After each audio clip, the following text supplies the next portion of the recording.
चलिए स्टार्ट करते हैं पीरियोडिक क्लासिफिकेशन ऑफ एलिमेंट्स का नेक्स्ट लेक्चर। और उससे पहले जान लेते हैं कि इससे पहले जो लेक्चर कंप्लीट हुआ है उसमें हमने कितना पार्ट इस चैप्टर का कवर कर लिया है। तो हिस्ट्री तक बच्चों हम कवर कर चुके हैं, मिडिल लीफ पीरियोडिक टेबल आप स्टडी कर चुके हो, मॉडर्न पीरियोडिक टेबल का जो कि काफ़ी अच्छा कंटेंट माना जाता है, स्टार्टिंग पार्ट जैसे जिस तरह से टेबल को किस तरह से डिफाइन किया गया है, अलग अलग ग्रुप के क्या नाम होते हैं और अलग अलग सीरीज़ जैसे कि ट्रांजिशन सीरीज़ मैंने आपको बताई, उसमें 3D series, 4D series, 5D series किस बेसिस पर ये नेमिंग की हुई है और किस तरह से ब्लॉक पीरियोडिक टेबल में डिफाइन किए गए हैं, ये सारा कंटेंट हमारा लास्ट क्लास में कवर हुआ। उसके बाद मैंने स्टार्ट किया था पीरियोडिक ट्रेंड, और पीरियोडिक ट्रेंड में सबसे पहले मैंने आपसे बात की थी इफेक्टिव न्यूक्लियर चार्ज की, Z इफेक्टिव की, जिसे हमने इस फॉर्मूला से रिप्रेजेंट किया था that Z effective is equal to Z minus sigma. Here sigma is considered as screening constant. Sigma को क्या माना जाएगा यहाँ पर? स्क्रीनिंग कांस्टेंट माना जाएगा, और Z क्या होगा? न्यूक्लियर चार्ज होगा, मींस न्यूक्लियस का अट्रैक्शन होगा। तो हमने क्या किया कि न्यूक्लियस से इलेक्ट्रॉन्स पर लगने वाले अट्रैक्शन में से हमने रिपल्शन के इफेक्ट को खत्म किया, तो जो ओवरऑल जो एवरेज अट्रैक्शन वहां पर ऑब्जर्व होगा उसे हम क्या बोलेंगे? इफेक्टिव न्यूक्लियर चार्ज बोलेंगे। तो इफेक्टिव न्यूक्लियर चार्ज का क्या रोल है, इससे आप ये बता सकते हो कि न्यूक्लियस का इस इलेक्ट्रॉन पर कितना होल्ड है। अगर ये बहुत ज़्यादा इसे अट्रैक्ट करेगा तो अपने पास ले आएगा, मीन्स इसकी साइज जो है वो रिड्यूस हो जाएगी।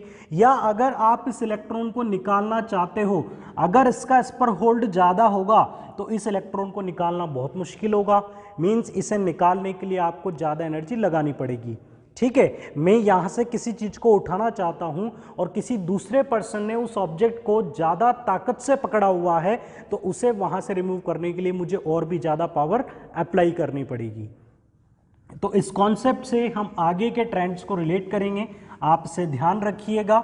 इसके साथ ही साथ मैंने आपको बताया था कोवेलेंट रेडियस के बारे में, मेटेलिक रेडियस के बारे में, वांडरवाल रेडियस के बारे में।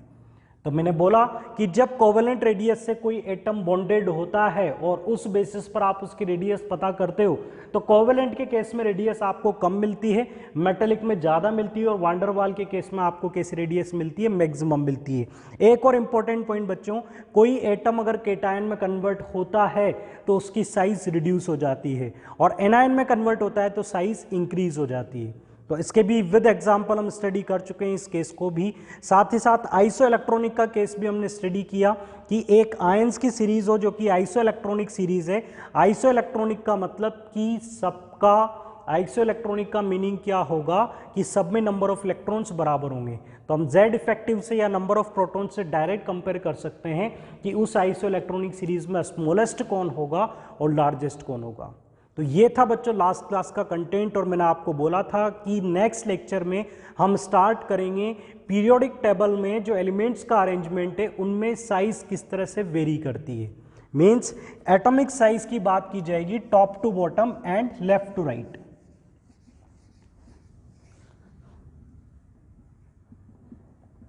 How atomic size will vary from left to right in a period,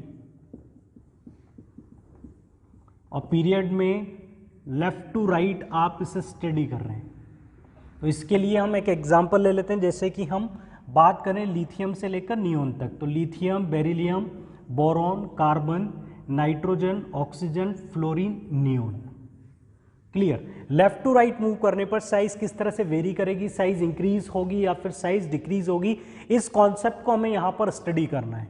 तो बच्चों अब देखिए कि लेफ्ट टू राइट जाने पर सर ने आपको बताया था कि लेफ्ट टू राइट मूव करने पर Z इफेक्टिव जो है ये इंक्रीज होता है। ये मैं आपको प्रीवियस लेक्चर में बता चुका हूं, आज फिर से एक बार बता रहा हूं Z इफेक्टिव क्यों इंक्रीज होता है, क्योंकि लेफ्ट टू राइट मूव करने पर नंबर ऑफ शेल चेंज नहीं होते हैं। लेफ्ट टू राइट मूव करने पर नंबर ऑफ शेल एक पीरियड में हमेशा नंबर ऑफ शेल क्या रहता है? सेम होता है। क्या चीज इंक्रीज होती है? Number of proton. Number of protons increase होते हैं, सिग्मा उतना इंक्रीज नहीं होता, तो effective nuclear charge left to right जाने पर इंक्रीज होता है।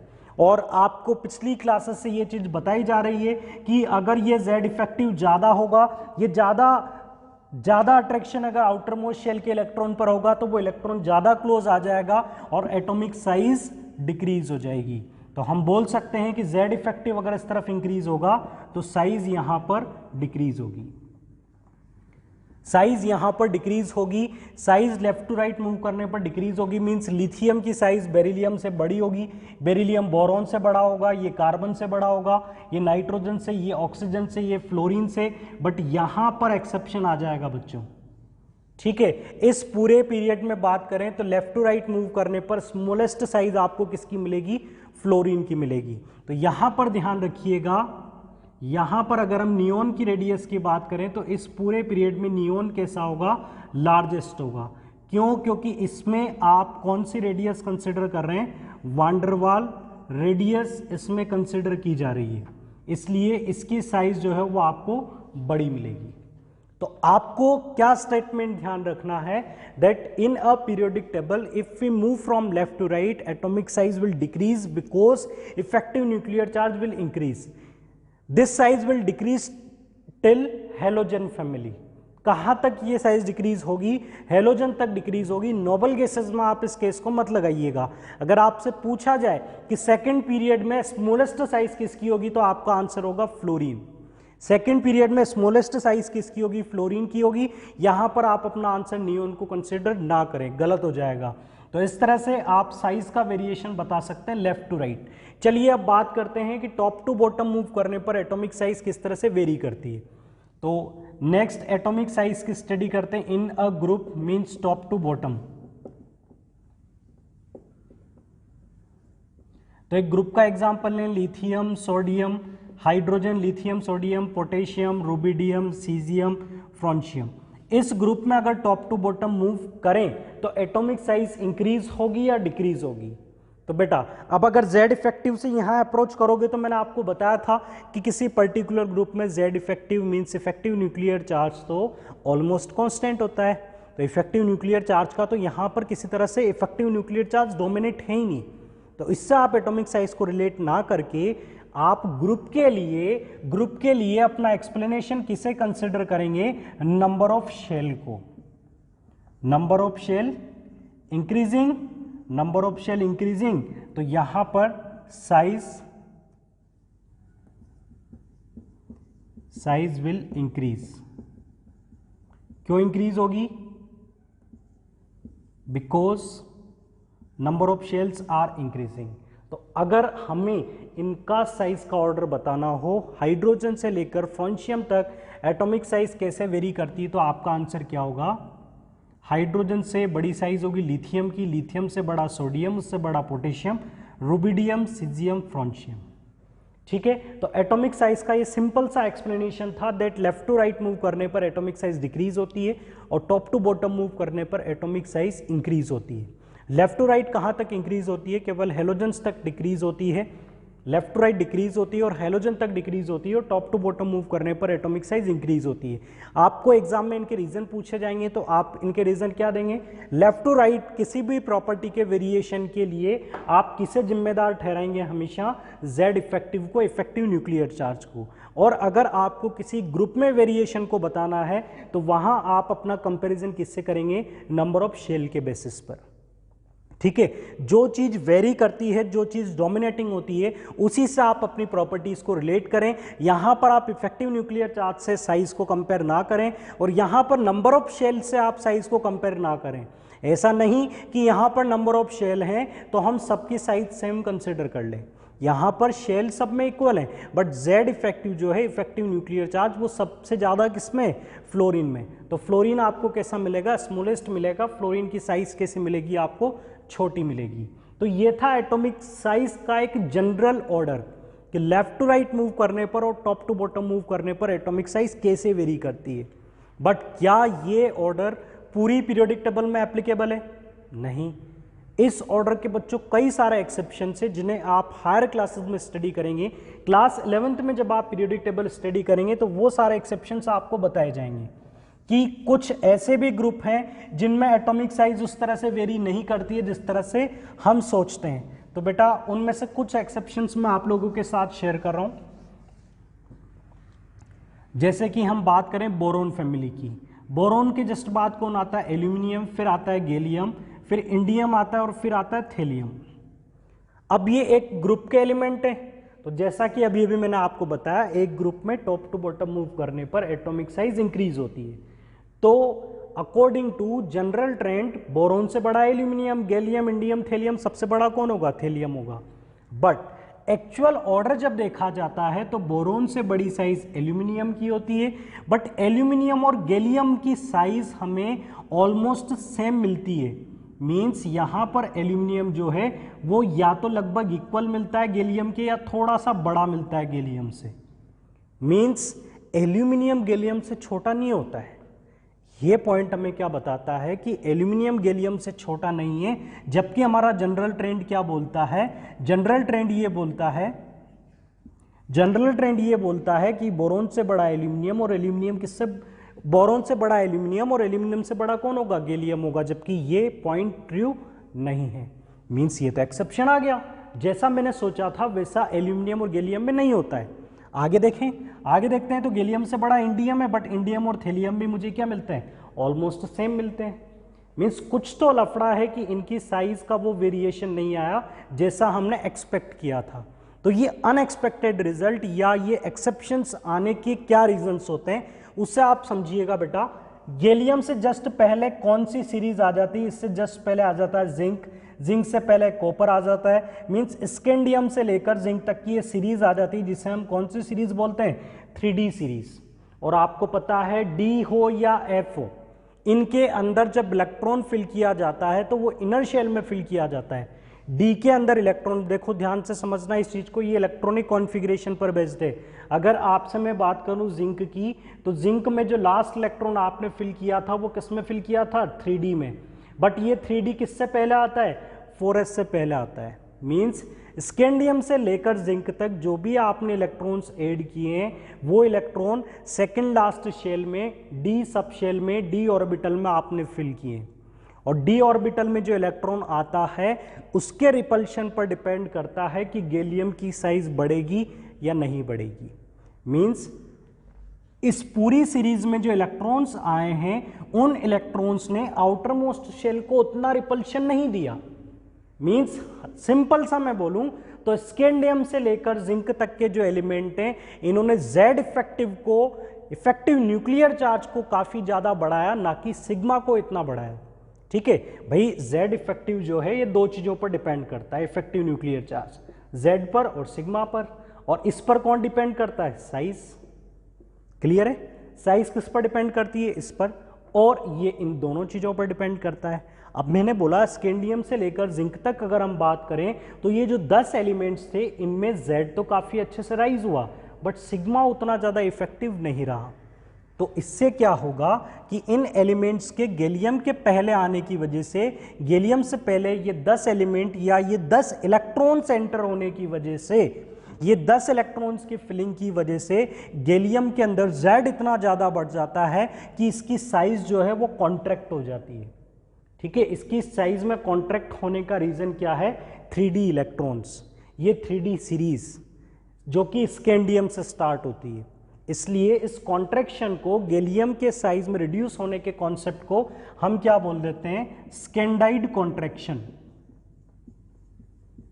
ठीक है, ये इंपॉर्टेंट नहीं है, ये आपसे एग्जाम में नहीं पूछा जाएगा। ये आप 11th क्लास में स्टडी करेंगे कि एल्यूमिनियम और गैलियम में गैलियम की साइज जो है वो एल्यूमिनियम से छोटी या उसके लगभग इक्वल क्यों मिलती है। तो इसका रीजन क्या होगा बच्चों? इन 10 एलिमेंट्स का गैलियम से पहले आना, जिनमें प्रोटॉन तो न्यूक्लियस में डाला जाता है बट इनके जो इलेक्ट्रॉन्स होते हैं वो डी सबशेल में जाते हैं, जिनसे सिग्मा इतना ज़्यादा नहीं बढ़ता है बट जेड काफ़ी अच्छा बढ़ जाता है। इससे साइज में कॉन्ट्रैक्शन आ जाता है। जेड इफेक्टिव में, मींस इससे इसमें जाओगे तो जेड इफेक्टिव ऑलमोस्ट कांस्टेंट है, बट एल्यूमिनियम से गैलियम में कंपेयर करें तो गैलियम में जेड इफेक्टिव जो है वो हमें एक्सेप्शनली ज़्यादा मिल गया। तो गैलियम में इफेक्टिव न्यूक्लियर चार्ज ज़्यादा होगा तो फिर गैलियम की साइज क्या हो जाएगी? कॉन्ट्रैक्ट हो जाएगी, और इसे क्या बोला जाता है? स्कैंडाइड कॉन्ट्रैक्शन। ऐसे ही आगे आप देखेंगे तो इससे पहले आपको कौन सी सीरीज मिलेगी? Lanthanoid series. लैंथेनॉइड में इलेक्ट्रॉन्स किस में फिल किए जाते हैं? 4f में। इसमें इलेक्ट्रॉन किस में फिल किए जाते हैं? 4f में। f तो और बड़ा ऑर्बिटल है तो इसका तो जो शील्डिंग होगा, इसका जो सिग्मा होगा वो तो और कम होगा। तो ये भी क्या करेगा? जेड इफेक्टिव को एक्सेप्शनली बढ़ा देगा। तो इसलिए यहाँ पर भी फिर से साइज में आपको कॉन्ट्रैक्शन मिलेगा थीलियम की साइज में, जिसे हम क्या बोलेंगे, लेंथेनॉइड कॉन्ट्रैक्शन। इसे क्या बोला जाएगा, लेंथेनॉइड कॉन्ट्रैक्शन। तो ये दो कॉन्ट्रैक्शन है या ये दो एक्सेप्शन है जो आपसे पूछ लिए जाते हैं। ठीक है, ये जो कंटेंट मैंने आपको बताया ये एक्स्ट्रा कंटेंट है, इससे अगर नहीं समझ में आए तो बहुत ज़्यादा पढ़ने की ज़रूरत नहीं है। ठीक है, मीन्स यहाँ पर 3D सीरीज का आना तो Z का बहुत ज़्यादा बढ़ जाना, तो एक कॉन्ट्रैक्शन यहाँ मिलता है। यहाँ पर 4F सीरीज का आना मतलब लेंथेनॉइड्स का आना, क्योंकि 3D के बाद 4D यहाँ पर आएगी। तो अब इसमें गैलियम और इंडियम में तो कोई चेंज नहीं आया, एल्यूमिनियम और गैलियम में चेंज आया था, क्योंकि एल्यूमिनियम से पहले कोई सीरीज नहीं थी, गैलियम से पहले सीरीज है।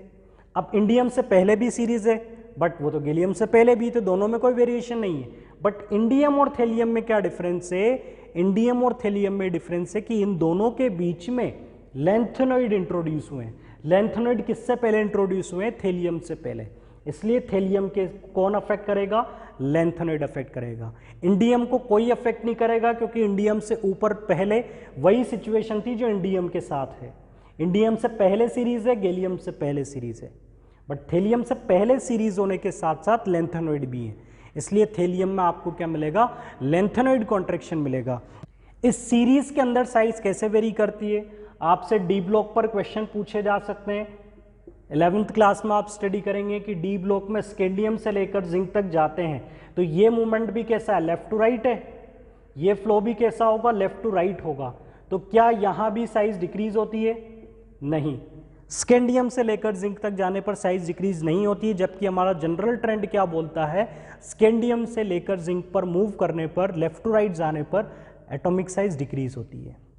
तो इसका भी जब बच्चों आप रीजन देखेंगे तो आपको क्या पता चलेगा, स्कैंडियम से लेकर क्रोमियम तक जाते हैं तो साइज डिक्रीज होती है, उसके बाद आयरन कोबाल्ट तक साइज ऑलमोस्ट कांस्टेंट मिलती है, और फिर साइज इंक्रीज होना स्टार्ट हो जाती है। ठीक है, आप स्कैंडियम, फिर titanium, vanadium, chromium, manganese, iron, cobalt, निकल, कॉपर, जिंक, ये पूरी सीरीज है। लेफ्ट टू राइट मूव करने पर हमारा एक्सपेक्टेड रिजल्ट क्या था कि साइज डिक्रीज होगी, जबकि एक्चुअल रिजल्ट क्या होता है कि साइज डिक्रीज हुई, फिर ऑलमोस्ट कांस्टेंट हो गई, और फिर साइज इंक्रीज होना स्टार्ट हो गई। मींस ये तो ऐसा वेरिएशन आ गया कि साइज पहले कम होती है और फिर बढ़ती है। कैसा वेरिएशन आ रहा है, साइज कम हुई, ऑलमोस्ट सेम हुई, और फिर बढ़ना स्टार्ट हो गई। तो इसका रीजन क्या होगा बच्चों, इलेक्ट्रॉन्स आप कहां पर डाल रहे हैं, इनर शेल में, डी में। तो शुरुआत में तो सिग्मा ज़्यादा डोमिनेटिंग नहीं था, ज़्यादा डोमिनेटिंग कौन था, जेड। देखो इस चीज़ को मैं अभी फिर से क्लियर कर रहा हूँ, जेड इफेक्टिव पर साइज डिपेंड करती है, और ये डिपेंड करता है जेड पर और सिग्मा पर, शील्डिंग, स्क्रीनिंग पर और न्यूक्लियर चार्ज पर। तो स्कैंडियम से लेकर क्रोमियम तक की बात करें तो जेड ज़्यादा डोमिनेटिंग था स्क्रीनिंग पे, इसलिए साइज क्या हो रही थी, कम। बट अब डी में इतने सफिशिएंट इलेक्ट्रॉन आ चुके हैं कि वहां पर Z जो है मींस सिग्मा डोमिनेट होना स्टार्ट हो जाता है, और ये थोड़ी देर तक लगभग इक्वल होता है, इसलिए आपको साइज में वेरिएशन नहीं मिलता। बट इसके बाद ज़्यादा डोमिनेटिंग कौन हो जाता है, सिग्मा ज़्यादा डोमिनेटिंग हो जाता है, इसलिए रिपल्शन बढ़ जाता है, और जिंक तक जाते जाते साइज फिर से इंक्रीज होना स्टार्ट हो जाती है। तो ये था लेफ्ट टू राइट वेरिएशन। ऐसा ही वेरिएशन आपसे पूछा जा सकता है 3D सीरीज, 4D सीरीज और 5D सीरीज के बीच में, कि 3D से 4D की साइज में क्या वेरिएशन होगा, 4D से 5D सीरीज में क्या वेरिएशन होगा। तो इसका भी आंसर बच्चों आपको सोच समझ कर देना होगा। मैंने काफ़ी कुछ कंटेंट आपको बता दिया, अब आप अप्रोच कर सकते हो। आप अप्रोच कर सकते हो कि 3D और 4D की पोजीशन में क्या डिफरेंस है। 3D सीरीज पहले आती है, 4D से नीचे आती है, मतलब साइज बढ़ेगी, और 4D से नीचे कौन आता है, 5D, तो साइज बढ़ेगी। ऐसा नहीं होता है, टॉप टू बॉटम मूव करने पर साइज बढ़ती है, बट यहाँ पर ऐसा नहीं होता है। क्यों नहीं होता है वो समझिए। 3D से 4D में साइज बढ़ती है, बट 4D से 5D में साइज आपको कैसी मिलती है, ऑलमोस्ट सेम मिलती है, except starting element, except scandium से बड़ा इट्रियम होता है और इट्रियम से बड़ा लेंथेनम होता है, इनमें एक्सेप्शन नहीं है। बाकी 3D, 4D, 5D में आपको ये एक्सेप्शन मिलेगा।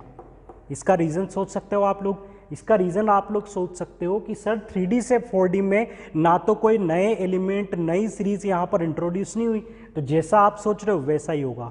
बट 4D से 5D के बीच में कौन इंट्रोड्यूस हो जा रहे हैं, लैंथेनॉइड इंट्रोड्यूस हो जा रहे हैं। इसलिए लैंथेनॉइड्स के बाद के जो एलिमेंट होंगे 5D सीरीज के, उनके अंदर Z इफेक्टिव बहुत ज्यादा होगा, तो उनकी साइज छोटी होकर लगभग किसके इक्वल हो जाएगी, 4D के इक्वल हो जाएगी।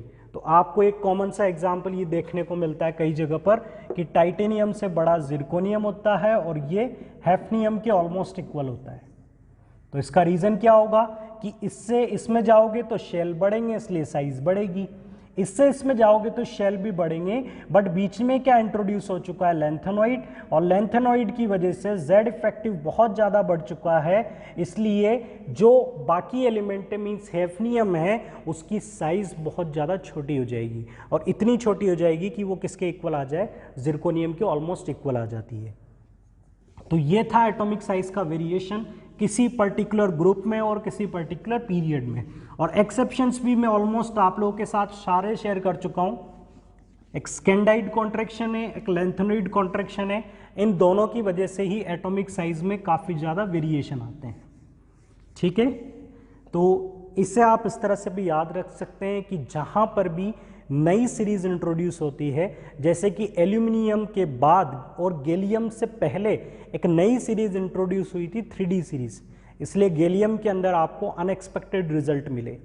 अब गैलियम से चलते हैं इंडियम पर, तो गैलियम और इंडियम के बीच में जो सीरीज आपको मिली है वो सीरीज उस टाइप की सीरीज एक बार पहले इंट्रोड्यूस हो चुकी है गैलियम से पहले, इसलिए गैलियम और इंडियम में आपको कोई अनएक्सपेक्टेड रिजल्ट नहीं मिलेगा।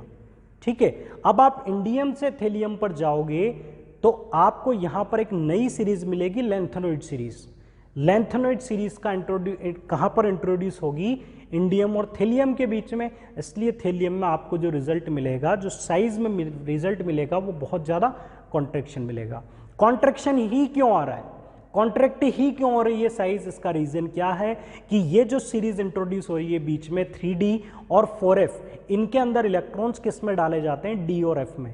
D और F में आने वाले इलेक्ट्रॉन सिग्मा को इतना ज़्यादा डोमिनेट नहीं कर पाते हैं, इनकी शील्डिंग इतनी ज़्यादा अच्छे से नहीं होती जितनी S और P की होती है, तो इनकी शील्डिंग कम होती है, तो इनमें इलेक्ट्रॉन्स आने की वजह से शील्डिंग कम रहती है, Z तो अपने अकॉर्डिंग बढ़ता है, तो ओवरऑल Z इफेक्टिव जो है, इफेक्टिव न्यूक्लियर चार्ज जो है, जो एवरेज अट्रैक्शन है वो काफ़ी ज़्यादा डोमिनेटिंग हो जाता है।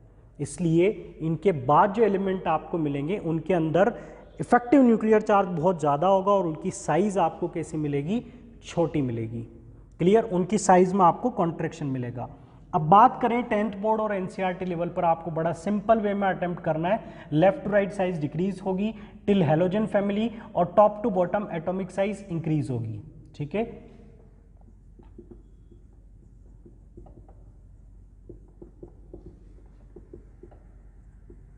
हेलोजन फैमिली, और बात करें atomic size top to bottom increases. Exceptions मैंने आपको बता दिए। ठीक है, पी ब्लॉक के एलिमेंट्स में एक्सेप्शन है, एस ब्लॉक में कोई एक्सेप्शन नहीं है, और डी ब्लॉक में काफ़ी सारे एक्सेप्शंस हैं। ठीक है, और एक्सेप्शन से केवल 3D सीरीज और 4F सीरीज के आने की वजह से, स्कैंडियम सीरीज के आने की वजह से, और लैंथेनॉइड सीरीज के आने की वजह से। अब बात करते हैं अगली प्रॉपर्टी की। ठीक है, आपने ये इस प्रॉपर्टी में पता किया, इसका रीजन था नंबर ऑफ शेल बढ़े, और इसका रीजन था इफेक्टिव न्यूक्लियर चार्ज जो है वो साइज के इनवर्सली प्रोपोर्शनल है। तो इफेक्टिव न्यूक्लियर चार्ज बढ़ा इसलिए साइज कम हो गई। विद रीजन आप हर प्रॉपर्टी को समझना, क्योंकि एग्जाम में रीजन पूछे जाएंगे। एग्जाम में पूछा जाएगा कि फ्लोरीन लिथियम से छोटा क्यों है, इसका रीजन क्या है, तो आप बोलेंगे कि फ्लोरीन के अंदर इफेक्टिव न्यूक्लियर चार्ज बहुत ज़्यादा है एज कंपेयर टू लिथियम, इसलिए उसकी साइज क्या है, छोटी है। अब सेकेंड प्रॉपर्टी की बात करते हैं बच्चों, वो है आयोनाइजेशन एनर्जी। तो जैसा कि इस टर्म का नाम है, ये आपको क्या इंडिकेट करता है, आयोनाइजेशन एनर्जी का मतलब है कि आयोनाइज करने के लिए जो एनर्जी रिक्वायर्ड है, आयोनाइज करने के लिए जो एनर्जी रिक्वायर्ड है उसे हम क्या बोलेंगे, आयोनाइजेशन एनर्जी। अब एनर्जी है तो इसे किस तरह से डिफाइन करते हैं, सबसे पहले इसकी डेफिनेशन को समझिएगा। It is an amount of energy required to remove an electron from isolated gaseous atom. देखो इसकी जो डेफिनेशन है, कंप्लीट डेफिनेशन को स्टडी कीजिएगा बच्चों। ये एक एनर्जी का अमाउंट है। आयोनाइजेशन एनर्जी एक पर्टिकुलर एनर्जी है जिसकी यूनिट इलेक्ट्रॉन वोल्ट पर एटम हो सकती है, जूल्स में हो सकती है। ये एनर्जी कैसी एनर्जी होती है? रिक्वायर्ड एनर्जी होती है। और आपको पता होना चाहिए कि रिक्वायर्ड एनर्जी को हम क्या बोलते हैं, उस प्रोसेस को हम क्या बोलते हैं? एंडोथर्मिक प्रोसेस बोलते हैं। मतलब ये डेफिनेशन आपको क्लियर करती है कि आयोनाइजेशन के लिए आपको इलेक्ट्रॉन को रिमूव करना है, इलेक्ट्रॉन को निकालना है। और इलेक्ट्रॉन को आपको किससे निकालना है? एक आइसोलेटेड गैसियस एटम से। और उसके लिए जो एनर्जी आप दोगे उसे आप क्या बोलोगे? Ionisation energy. अब ये क्लियर हो जाता है कि आयोनाइजेशन एनर्जी हमेशा देनी पड़ती है, ये एक रिक्वायर्ड अमाउंट है। तो इस एनर्जी के केस को आप क्या बोलेंगे? एंडोथर्मिक प्रोसेस बोलेंगे। आयोनाइजेशन को आप क्या बोलेंगे? एंडोथर्मिक प्रोसेस बोलेंगे। किसी से इलेक्ट्रॉन निकालना है तो वो प्रोसेस हमेशा कैसा रहेगा? एंडोथर्मिक होगा। क्लियर। अब आगे की डेफिनेशन रीड करते हैं। From an isolated gaseous atom, इसका मीनिंग क्या है? अगर आपने एक एटम लिया और उसकी स्टेट है सॉलिड स्टेट और आपने उससे एक इलेक्ट्रॉन निकाला, तो यहां पर इसे आप आयोनाइजेशन एनर्जी नहीं बोलेंगे। आयोनाइजेशन एनर्जी कब एप्लीकेबल है? जब इस एटम की स्टेट कौन सी हो? गैस स्टेट हो। सॉलिड स्टेट के लिए अगर आप इलेक्ट्रॉन निकाल रहे हो तो उसे आप आयोनाइजेशन एनर्जी डिफाइन नहीं कर सकते। तो इसके लिए जो एनर्जी एप्लीकेबल है उसे आप आयोनाइजेशन एनर्जी कंसिडर नहीं करेंगे। आयोनाइजेशन एनर्जी कब कंसिडर होगी? पहले आप इसे गैस स्टेट में लेकर जाएंगे, फिर इससे जो इलेक्ट्रॉन निकलेगा, जो एनर्जी लगेगी, यहां इस ड्यूरेशन में जो एनर्जी आप दोगे उसे क्या बोला जाएगा? आयोनाइजेशन एनर्जी बोला जाएगा। डायरेक्ट यहां से अगर आप यहां कन्वर्ट हो रहे हो तो इस पाथ को आयोनाइजेशन एनर्जी वाला पाथ कंसिडर नहीं करेंगे। ठीक है, गैसियस एटम क्लियर हुआ। मतलब सर ये बोलना चाहते हैं कि अगर एटम गैसियस स्टेट में होगा तो आप जो एनर्जी दोगे इलेक्ट्रॉन निकालने के लिए उससे क्या बोलोगे? Ionisation energy. चलिए अब आइसोलेटेड का मीनिंग भी समझ लेते हैं। तो आइसोलेटेड क्या रिप्रेजेंट करता है? आइसोलेटेड रिप्रेजेंट करता है कि जिस एटम से आप इलेक्ट्रॉन निकाल रहे हो वो आइसोलेट होना चाहिए। आइसोलेट होने का मतलब वो बिल्कुल फ्री होना चाहिए, अदर एलिमेंट्स के साथ वो कंबाइंड ना हो, बिल्कुल इंडिपेंडेंट एक आइसोलेटेड होता है। उस गैसियस एटम से इलेक्ट्रॉन निकालने के लिए जो एनर्जी रिक्वायर्ड होगी that is known as ionisation energy. Is it clear? Isolated का मीनिंग मीन्स वो जो एटम है वो इंडिपेंडेंट हो, वो किसी दूसरे एटम के साथ कंबाइंड ना हो, फ्री एटम हो, और उससे गैसियस स्टेट से जो इलेक्ट्रॉन आप निकालोगे, जो एनर्जी आप दोगे उसे आप क्या बोलोगे? Ionisation energy. क्लियर? तो हम बोल सकते हैं कि सपोज कीजिए एक्स कोई गैसियस स्टेट में आइसोलेटेड एटम है जो किसी के साथ कंबाइंड नहीं है, इससे आपने एक इलेक्ट्रॉन निकाला तो ये कन्वर्ट होगा x1 प्लस में, और इस प्रोसेस के लिए जो एनर्जी आप दोगे उसे आप क्या बोलोगे? Ionisation energy.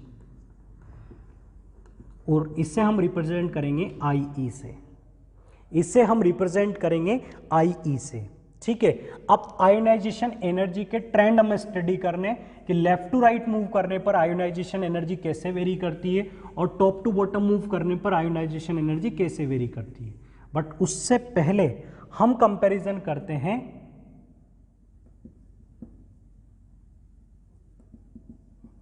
आयोनाइजेशन एनर्जी कि अगर एक ही एटम से कंटिन्यूअसली आप बार बार इलेक्ट्रॉन निकालते जाएं तो कंटिन्यूअसली जो आयोनाइजेशन एनर्जीज आपको मिलेंगी उनका ऑर्डर क्या होगा? कंटिन्यूअसली अगर आप इलेक्ट्रॉन निकालते हैं तो कंटिन्यूअसली वहां पर आयोनाइजेशन एनर्जी किस तरह से वेरी करती है। चलिए बात करते हैं, हमने कंपेयर किया, एक्स कोई एटम हमने लिया, एक्स से आपने एक इलेक्ट्रॉन निकाला, ये कन्वर्ट होता है 1 प्लस में, 1 प्लस से फर्दर आपने इलेक्ट्रॉन निकाला, ये 2 प्लस में कन्वर्ट हुआ, फर्दर आपने इलेक्ट्रॉन निकाला, ये 3 प्लस में कन्वर्ट हुआ। 3 स्टेप में आप 3 इलेक्ट्रॉन यहां से निकाल चुके हो।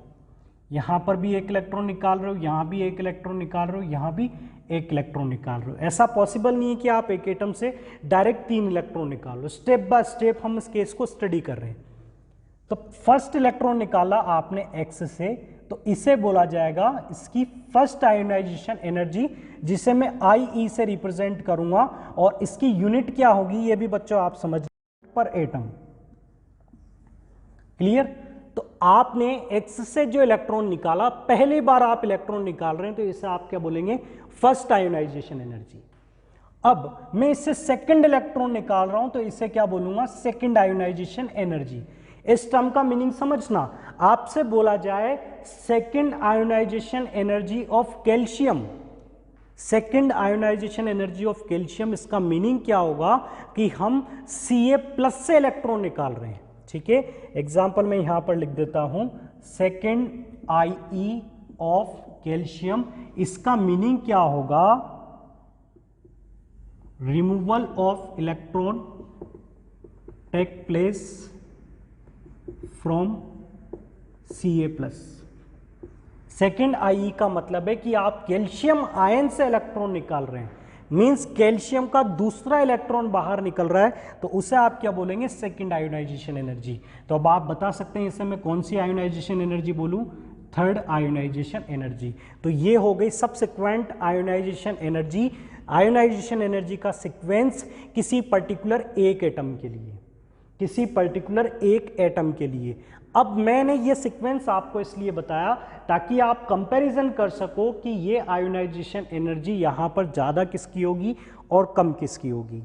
तो इसे समझने के लिए हम फिर से बहुत ही सिंपल भाषा में हम इसे समझने की कोशिश करेंगे। तो सबसे पहले हम बात करते हैं, यहाँ पर ये दो एटम है, इसमें भी इलेक्ट्रॉन पर अट्रैक्शन है, इसमें भी Z इफेक्टिव वर्क कर रहा है, तो इसे बोल दिया Z इफेक्टिव डैश। यहाँ पर इलेक्ट्रॉन है, यहाँ पर भी न्यूक्लियस है, यहाँ पर भी Z इफेक्टिव वर्क कर रहा है, इससे हम रिप्रेजेंट कर देते हैं Z इफेक्टिव डबल डैश। ठीक है बच्चों, यहाँ पर जो मुझे इफेक्टिव न्यूक्लियर चार्ज है वो इस केस में ज़्यादा मिलता है, इस केस के कंपैरिजन में इफेक्टिव न्यूक्लियर चार्ज उस केस में ज़्यादा मिलता है। अब आप लोग मुझे बताइए कि मुझे दोनों ही केसेस में इलेक्ट्रॉन को निकालना है, दोनों ही केसेस में इलेक्ट्रॉन को रिमूव करना है, मतलब मैं दोनों ही केसेस में आयोनाइजेशन अप्लाई कर रहा हूँ। बट आप मुझे बताइए कि किस प्रोसेस में इलेक्ट्रॉन को निकालना ज़्यादा मुश्किल होगा, क्योंकि इलेक्ट्रॉन को निकालने के लिए आपको किससे फेस करना है, इफेक्टिव न्यूक्लियर चार्ज को। इलेक्ट्रॉन को निकालने के लिए आपको किससे लड़ाई लड़नी है, इफेक्टिव न्यूक्लियर चार्ज से, और वो ज़्यादा कहाँ पर है, यहाँ पर। तो दोनों केसेस में इलेक्ट्रॉन्स का रिमूवल किस केस में मुश्किल होगा, ये आप बहुत आसानी से बता सकते हैं कि सर इस केस में इलेक्ट्रॉन को निकालना बहुत मुश्किल है और इस केस में इलेक्ट्रॉन को निकालना आसान है। तो आप Z इफेक्टिव से, आप इफेक्टिव न्यूक्लियर चार्ज से आयोनाइजेशन एनर्जी के ऑर्डर को बता सकते हैं। मीन्स यहाँ से एक कंक्लूजन निकलता है कि इस केस की जो आयोनाइजेशन एनर्जी होगी means IE double dash dash से ज़्यादा होगी। मीन्स आप बोल सकते हैं that ionisation energy is directly proportional to effective nuclear charge. इसीलिए मैंने आपको बोला था कि आप इफेक्टिव न्यूक्लियर चार्ज को अच्छे से स्टडी करें ताकि आप आगे के ट्रेंड्स को, आगे की प्रॉपर्टीज़ को समझ सकें। तो ionisation energy effective nuclear charge के डायरेक्टली प्रोपोर्शनल है, और ये रटना नहीं है आपको, आप खुद बता सकते हैं कि effective nuclear charge means electron पर पकड़, और ये पकड़ अगर ज़्यादा होगी तो इलेक्ट्रॉन को निकालना मुश्किल होगा, मीन्स हमें ज़्यादा अमाउंट देना पड़ेगा एनर्जी का। अब ये केस तो आप स्टडी कर चुके हैं कि इन सबके अंदर किस में इफेक्टिव न्यूक्लियर चार्ज ज़्यादा होगा।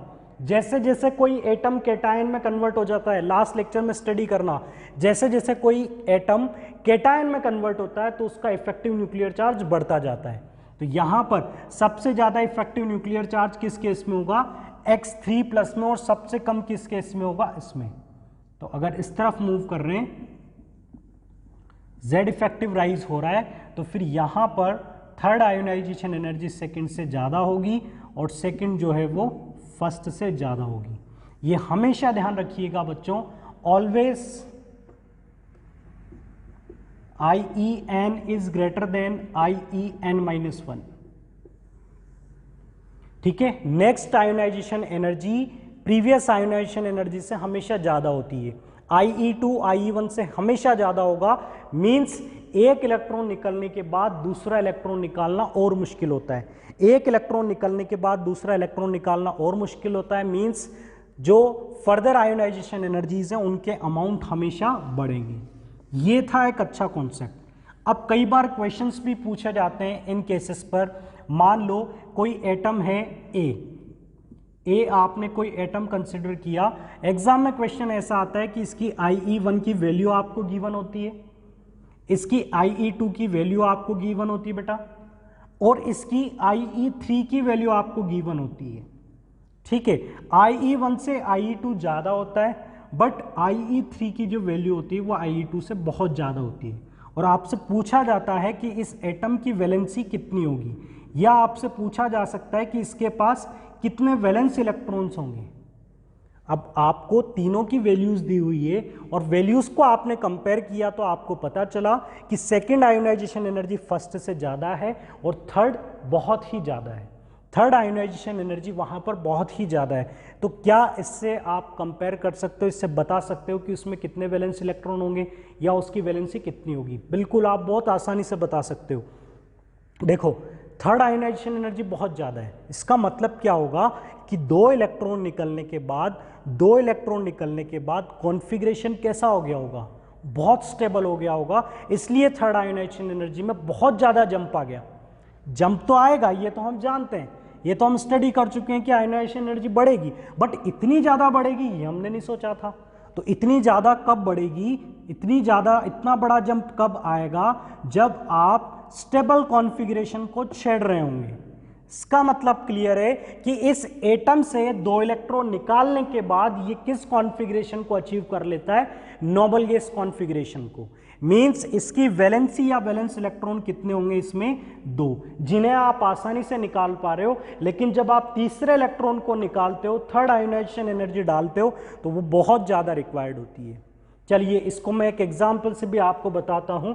Mg, जिसका कॉन्फ़िगरेशन होता है 282, आपने एक इलेक्ट्रॉन निकाला, ये कन्वर्ट हुआ Mg+ में, कॉन्फ़िगरेशन क्या हो गया? 281। कुछ ना कुछ आयोनाइजेशन एनर्जी आपने दी जिसे आप क्या बोल रहे हैं? IE1। फर्दर आप यहां से एक इलेक्ट्रॉन निकालेंगे तो ये कन्वर्ट हो जाएगा Mg2+ में, कॉन्फ़िगरेशन हो जाएगा 28, जो कि किसका कॉन्फ़िगरेशन है? नियोन का कॉन्फ़िगरेशन है। और यहां पर जो आयोनाइजेशन एनर्जी आपने दी वो IE2 है। IE2 I1 से ज़्यादा होगी, इसमें कोई डाउट नहीं है। लेकिन अब अगर आप इसे Mg3+ बनाना चाहते हैं तो इसका कॉन्फ़िगरेशन क्या हो जाएगा? 27 हो जाएगा। मींस अब आप नोबल गैस कॉन्फ़िगरेशन को डिस्टर्ब कर रहे हैं, तो इस बीच में जो आप आयोनाइजेशन एनर्जी दोगे IE3, ये बहुत बहुत बहुत ज़्यादा होगी। IE2 के कंपैरिजन में IE3 बहुत ज़्यादा मिलेगी। तो इससे आप इस एलिमेंट की वैलेंसी डिटरमाइन कर सकते हो। अगर आपको एलिमेंट का सिंबल नहीं दिया जाए, आपसे बोला जाए एक एटम A है, उसकी आयोनाइजेशन एनर्जीज आपको दे दी जाए, तो आप उसमें वैलेंस इलेक्ट्रॉन बता सकते हैं। क्लियर? तो इस टाइप के क्वेश्चंस पूछे जा चुके हैं NTSC में और बोर्ड एग्जाम में भी। अब बात करते हैं पीरियोडिक टेबल में आयोनाइजेशन एनर्जी किस तरह से वेरी करती है। यहां से हमने ये पता कर लिया कि Z इफेक्टिव इंक्रीज होने पर आयोनाइजेशन एनर्जी इंक्रीज होती है।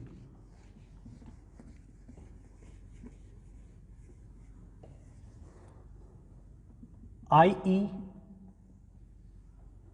इन अ पीरियड, जिसमें आप स्टडी करेंगे left to right in a group, और ग्रुप में आप स्टडी करेंगे टॉप टू बॉटम, कैसे वेरी करती है।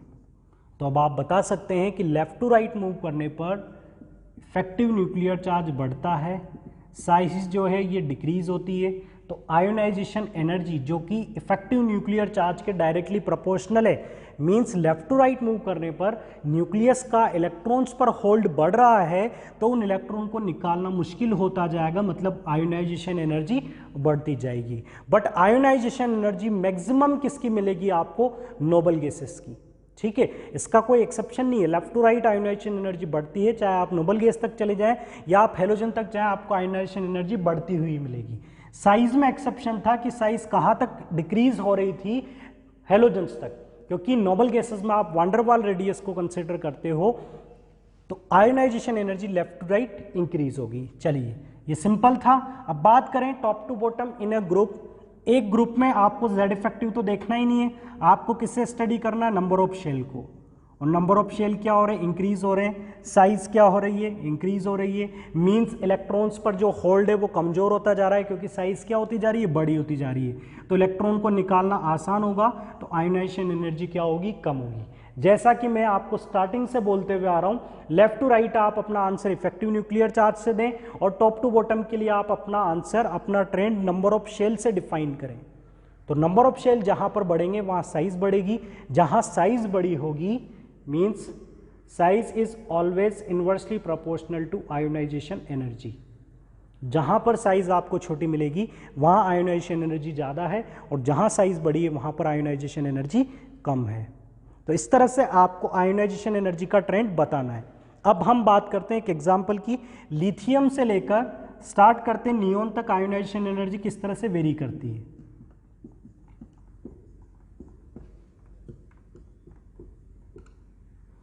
तो लिथियम से लेकर नियोन तक जाते हो, जैसा कि मैंने अभी अभी आपको बताया, लेफ्ट टू राइट मूव करने पर आयोनाइजेशन एनर्जी इंक्रीज होती है। लेफ्ट टू राइट मूव करने पर आयोनाइजेशन एनर्जी इंक्रीज होती है। बट बच्चों ये जो ट्रेंड मैंने आपको लिखा है ये ट्रेंड पूरी तरह से सही नहीं है, ये ट्रेंड पूरी तरह से सही नहीं है। यहाँ पर ये जो मैंने ऑर्डर लिखा है ये ऑर्डर गलत है, और यहाँ पर नाइट्रोजन और ऑक्सीजन का जो ऑर्डर है ये भी गलत है। तो करेक्ट ऑर्डर क्या होगा, ये ऑर्डर इनकरेक्ट था। करेक्ट ऑर्डर होगा लिथियम से लेकर बेरिलियम पर आयोनाइजेशन एनर्जी बढ़ती है, बट बोरॉन की बेरिलियम से कम होगी, फिर बेरिलियम होगा, फिर कार्बन, कार्बन से बड़ा होगा ऑक्सीजन, फिर नाइट्रोजन, फिर फ्लोरीन और फिर नियोन। तो यहाँ पर आपने रिवर्स कर दिया, यहाँ भी आपने रिवर्स कर दिया, और ये हो जाएगा करेक्ट ट्रेंड। अब देखते हैं कि ये करेक्ट क्यों है, या आयोनाइजेशन एनर्जी में ये जो एक्सेप्शन मिले हैं इनके रीज़न क्या हैं। आयोनाइजेशन एनर्जी में एक्सेप्शन के रीज़न हैं इनके कॉन्फ़िगरेशन। आयोनाइजेशन एनर्जी के एक्सेप्शन को स्टडी करने के लिए आप इलेक्ट्रॉनिक कॉन्फ़िगरेशन को देखो, इलेक्ट्रॉनिक कॉन्फ़िगरेशन को देखो, आप एटम की साइज को देखो, ये दो ही आयोनाइजेशन एनर्जी को एक्सप्लेन कर पाते हैं। तो इलेक्ट्रॉनिक कॉन्फ़िगरेशन अगर हम देखें तो बेरिलियम और बोरॉन, बेरिलियम का कॉन्फ़िगरेशन क्या होता है 1s2 2s2, इसका कॉन्फ़िगरेशन क्या होता है 1s2 2s2 2p1। ठीक है, साइज के अकॉर्डिंग, साइज के अकॉर्डिंग बोरॉन की साइज कम थी, बोरॉन की साइज कम थी, बट इलेक्ट्रॉन हमने किससे निकाला, बोरॉन में इलेक्ट्रॉन p से निकाला है और इसमें इलेक्ट्रॉन आपने s से निकाला है। और SPDF में अगर बात करें साइज में ज्यादा वेरिएशन नहीं है, तो S से इलेक्ट्रॉन निकालना ज्यादा मुश्किल है एज कंपेयर टू P। इसे बोला जाता है पेनिट्रेशन इफेक्ट। तो S से इलेक्ट्रॉन निकालना ज्यादा मुश्किल होगा एज कंपेयर टू P। या आप इसे ऐसा भी बोल सकते हैं ये स्टेबल कॉन्फ़िगरेशन है, ये कम स्टेबल है। यहां पर साइज का फैक्टर ज्यादा डोमिनेटिंग नहीं है, यहां पर ज्यादा डोमिनेटिंग कौन है, इलेक्ट्रॉनिक कॉन्फ़िगरेशन। फिर से सुनिएगा बच्चों, बेरिलियम और बोरॉन में हमने साइज को इग्नोर किया और इलेक्ट्रॉनिक कॉन्फ़िगरेशन को देखकर अपना आंसर दिया, क्योंकि साइज ज्यादा डोमिनेटिंग नहीं थी। साइज में मानता हूं कि यहां पर बोरॉन की साइज छोटी है, बट यहां पर अपना आंसर आपको साइज से नहीं देना है, यहां पर अपना आंसर हमने किससे दिया, इलेक्ट्रॉनिक कॉन्फ़िगरेशन से। तो ये केस आपको याद रखने पड़ेंगे कि कहां कहां पर आप इलेक्ट्रॉनिक कॉन्फ़िगरेशन से आंसर दे रहे हो। तो यहां पर ये स्टेबल है और S से इलेक्ट्रॉन निकल रहा है जो कि ज्यादा मुश्किल है, तो यहां पर करेक्ट ऑर्डर क्या होगा, बेरिलियम की IE बोरॉन से ज्यादा होगी। तो सिमिलरली नाइट्रोजन और ऑक्सीजन में भी कंपेयर करें, नाइट्रोजन ऑक्सीजन, नाइट्रोजन का configuration 1s2 2s2 2p3, oxygen का configuration 1s2 2s2 2p4। Clear, दोनों में इलेक्ट्रॉन P से निकाला जा रहा है, दोनों में इलेक्ट्रॉन P से निकाला जा रहा है, और साइज देखी जाए तो ऑक्सीजन की साइज स्मॉल है, तो आयोनाइजेशन एनर्जी किसकी ज्यादा लगती है, ऑक्सीजन की। बट एक्चुअल में आयोनाइजेशन एनर्जी नाइट्रोजन की ज्यादा है। तो यहां पर भी हमने साइज को नहीं देखा, इसका मतलब यहां पर भी सर अपना आंसर साइज से नहीं दे रहे हैं, तो फिर किस बेसिस पर दे रहे हैं। तो यहां पर मैंने अपना आंसर दिया दैट 2p3 स्टेबल, और ये स्टेबल क्यों है, क्योंकि ये हाफ फिल्ड है। हाफ फील्ड का मतलब P की कैपेसिटी कितनी होती है, 6 इलेक्ट्रॉन्स की होती है, और P में अगर 3 भरोगे तो ये भी क्या होगा, स्टेबल कॉन्फ़िगरेशन होगा। तो किसी सबशेल की जितनी कैपेसिटी अगर आपने उससे आधे इलेक्ट्रॉन उसमें रखे हुए हैं तो उसे भी एक स्टेबल कॉन्फ़िगरेशन कंसिडर किया जाता है बिकॉज ऑफ सिमेट्रिसिटी। तो P3 जिससे बोला जाता है हाफ फिल्ड स्टेबल कॉन्फ़िगरेशन।